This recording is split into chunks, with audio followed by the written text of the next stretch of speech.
हाय दोस्तों, welcome to my YouTube channel cartoon धमाका हुतेश।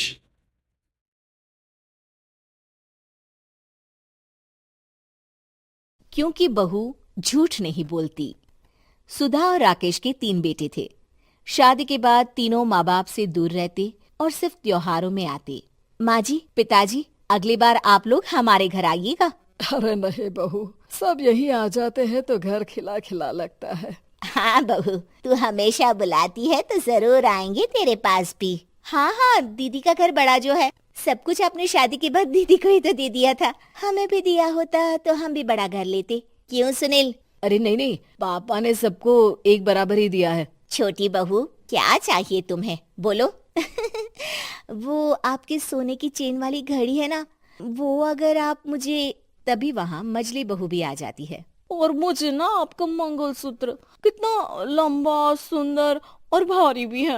अरे हाँ हाँ, तुम दोनों को ही दूंगी बहू, चिंता न करो। चलो अब खाना लगाओ, खाना खाया जाए। सभी मिलकर खाना खाते हैं कि पड़ोसन आ जाती है। अरे सुधा बहन, थोड़ी चीनी तो देना, घर में शक्कर नहीं है और मेहमान सर पर बैठे हैं। अरे छोटी बहू, चाची को शक्कर तो दे दो। अरे मछली दीदी, आप दे दीजिए ना, मैं यहाँ कम आती हूँ तो मुझे पता ही नहीं है कि सासू माँ सारी चीजें कहाँ रखती है। और तुम, मैं कौन सा यहाँ रोज शक्कर फाँकने के लिए आती हूँ, मुझे भी नहीं है पता। तभी बड़ी बहू हाथ में चीनी की कटोरी लेकर आती है। चाची, शक्कर। आप लोगों का बड़ा सहारा है माँ जी और पिताजी को, वरना हम लोग तो यहाँ रहते ही नहीं। आप जैसे पड़ोसी हैं तो हम निश्चिंत है। और जीती रहे बहू, अब तो ये घर पड़ोस कम परिवार ज्यादा लगता है। सुधा अपनी बड़ी बहू को देखकर बहुत खुश रहा करती थी। वो उससे अक्सर घंटों बात भी किया करती, लेकिन दोनों दूसरी बहुओं का भी वो समझती थी कि शायद छोटी है, वक्त आने पर संभल जाएंगी। समय आ जाता है जब सभी को वापस जाना होता है। माँ जी, हम लोगों की फ्लाइट पहले है, हमें इजाजत दे। वो सास के गले लगकर चली जाती है। थोड़ी देर बाद छोटी बहू कहती है, माँ जी, मैं ना ये सोफे के कवर और चादरें ले जा रही हूँ, यहाँ तो ऐसी ही पड़ी रहेंगी। हाँ हाँ बहू, ले जा, और कुछ चाहिए तो बोल। और तो चाहिए बहुत कुछ, पर चलिए कोई बात नहीं, अगली बार ले जाऊंगी मैं।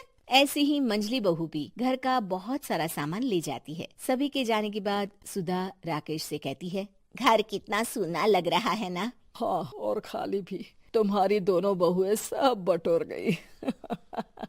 अरे ठीक है ना, हम दोनों ही तो हैं, कितना सामान लगेगा। फिर उन लोगों की नई गृहस्थी, इतना मत सोचा करे। समय बीतता है। ऐसे ही हर साल त्योहारों में सुधा और राकेश के बच्चों की बहू आते और जाते वक्त ढेर सारा सामान पैक कर कर ले जाती। लेकिन कुछ ही सालों में सुधा का देहांत हो जाता है।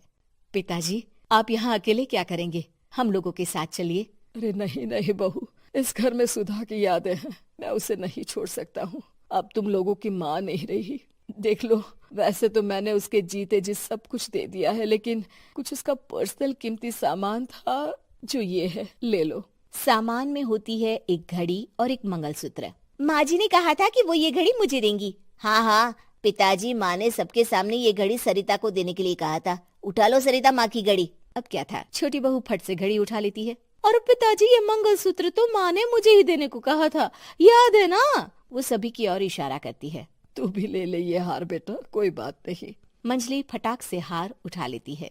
ससुर बड़ी बहू की तरफ देखते हैं। तुझे क्या दूं बेटा? पिताजी, माँ ने एक चीज मेरे लिए भी रखी है। सभी के कान खड़े हो जाते हैं कि आखिर सास ने क्या रखा होगा बड़ी के लिए। अरे माँ जी तो दीदी से प्यार भी ज्यादा ही करती थी, हमेशा उनसे बात किया करती। जरूर कोई बड़ी और अपनी प्रिय चीज दी होगी दीदी को। और देख लेते हैं ना, वरना तो हम भी बराबर का बंटवारा करेंगे। हाँ हाँ, कर लेना बंटवारा। लेकिन बड़ी बहू बताओ तो, सुधा ने क्या रखा है तुम्हारे लिए? अभी तो हम लोग यही हैं पापा जी, जब जाने लगेंगे तो बता दूंगी। बड़ी बहू के मुंह से ये बात सुनकर बाकी दो बहुएं सोचने लगती हैं कि आखिर क्या है जो दीदी को सासू माँ देकर गई हैं। दीदी, ऐसा तो नहीं ना कि पूरे घर का आधा हिस्सा माँ बड़ी भाभी को देकर गई हो? तभी वहाँ ससुर आ जाते हैं। नहीं नहीं, ऐसा कुछ नहीं है। मकान तो तुम तीनों का बराबर से है। देखो, बड़ी बहू से तुम्हारी सास ज्यादा जुड़ी थी, न जाने क्यों घंटों बात किया करती थी। पता नहीं क्या देकर गई है उसे। और ससुर जी, आपको क्या पता, चालाकी से पूरे घर के पेपर में साइन करवा लिए हो, या फिर कोई छुपा गहना। आखिर मकान पूरा तो आपने सासू माँ के नाम ही कर रखा था ना। अब घर में ये सस्पेंस बन जाता है कि आखिर बड़ी बहू क्या लेकर जाएगी। फिर वो दिन भी आ जाता है जब बड़ी बहू के जाने का समय हो जाता है। बेटा, परसों तुम चली जाओगी, बताया नहीं माँ ने तुम्हें क्या दिया? घड़ी और हार जो बेशकीमती था और तुम्हारी सास को सबसे ज्यादा प्रिय था, उसका तो बंटवारा भी हो चुका है। अब तुम्हारी बारी। हाँ पिताजी, आज मैं ये बात बताने ही वाली थी। माँ ने मुझे उससे भी बेशकीमती चीज दी है और वो है आप। आपसे अधिक प्रिय उन्हें कुछ नहीं था। माँ चाहती थी कि आप मेरे साथ रहें। चलिए पिताजी। बेटा, मेरे पास तो कोई पेंशन भी नहीं है और ना ही कोई प्रॉपर्टी। लेकिन आपके पास संस्कार है पिताजी, जो मेरे बच्चे आपसे लेंगे, तो आपको ले जाने पर स्वार्थ ही है मेरा। चलिए ना पापा। सभी के सामने पिताजी बड़ी बहू और बेटे के साथ उनके घर चले जाते हैं।